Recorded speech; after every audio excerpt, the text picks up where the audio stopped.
आगच्छन्तु विद्यार्थिनः।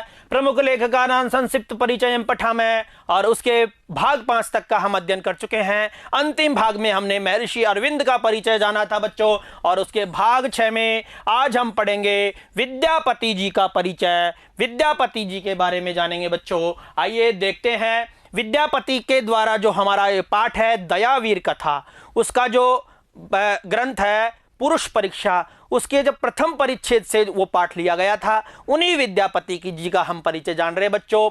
दयावीर कथा जो हमारा अष्टम पाठ था, उसके ये लेखक कहे गए हैं। आइए, महाकवि विद्यापतेः जन्म चतुर्दश शताब्द्यां मिथिला क्षेत्रस्य विशपि इति ग्रामे अभवत्। यानी महाकवि विद्यापति का जन्म चतुर्दश शताब्दी में यानी 14वीं शताब्दी में मिथिला क्षेत्र के विस्मी नामक ग्राम में हुआ।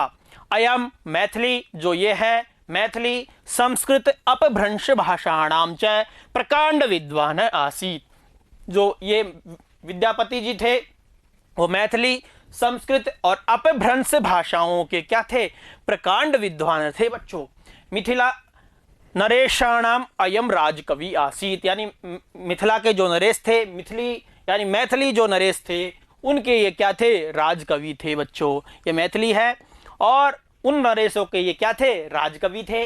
अयम महाभाग संस्कृत प्राकृत अपभ्रंश भाषासु समान गत्या साहित्य रचना अकरोत। जो ये महाभाग थे, उन्होंने क्या किया था? संस्कृत प्राकृत और अपभ्रंश भाषाओं में समान गति से साहित्य रचना को किया था। विद्यापति संस्कृत भाषायां विविध विषयक 12 ग्रंथानां रचना अकरोत। यानी विद्यापति जी ने संस्कृत भाषा में विविध विषयों को आधार बना करके 12 ग्रंथों की रचना की थी बच्चों। यानी महाकवि विद्यापति का जन्म 14वीं शताब्दी में मिथिला क्षेत्र के विस्मी नामक ग्राम में हुआ, और ये मैथिली संस्कृत और अपभ्रंश भाषाओं के प्रकांड विद्वान थे। मिथिला जो नरेश मिथिला क्षेत्र के जो नरेश थे, उनके ये राजकवि थे।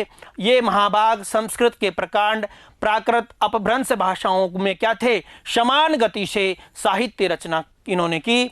इसके अलावा विद्यापति जी ने संस्कृत भाषायां विविध विषयक 12 ग्रंथानां रचना अकरोत। यानी इन्होंने विविध विषयों को आधार मान करके 12 ग्रंथों की इन्होंने रचना की बच्चों।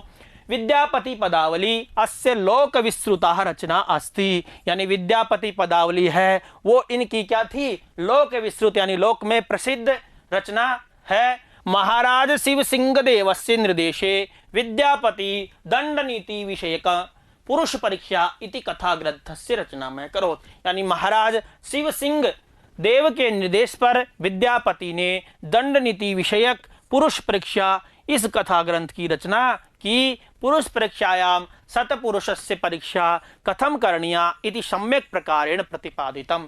यानी पुरुष परीक्षा में सतपुरुष की परीक्षा कैसे करनी चाहिए, इसका सम्यक प्रकार से प्रतिपादन किया गया है। अस्मिन् ग्रंथे वासुकी नामन मुनि, और इस ग्रंथ में जो वासुकी नाम के मुनि हैं वो क्या हैं? पारावार नाम के राजा को नृपम अनेका कथा श्राव्यन्ति, अनेक कथा सुनाते हैं। तो विद्यापति पदावली विद्यापति जी की लोक विस्तृत रचना है, और महाराज शिव सिंह देव के निर्देश पर विद्यापति ने दंड नीति विषयक पुरुष परीक्षा इस कथा ग्रंथ की रचना की थी। पुरुष परीक्षायां सत्पुरुष से, यानी पुरुष परीक्षा में सत्पुरुष की कैसे परीक्षा करनी चाहिए, इसका सम्यक प्रकार से उन्होंने प्रतिपादन किया है बच्चों। इसके अलावा इस ग्रंथ में वासुकी नाम के जो मुनि है वो पारावार नाम के राजा को अनेक कथा सुनाते हैं बच्चों। तो इस प्रकार से विद्यापति और दयावीर कथा के जो लेखक हैं उनका हमने परिचय जाना। अगले भाग के साथ में हम फिर मिलते हैं। धन्यवाद। नमो नमः।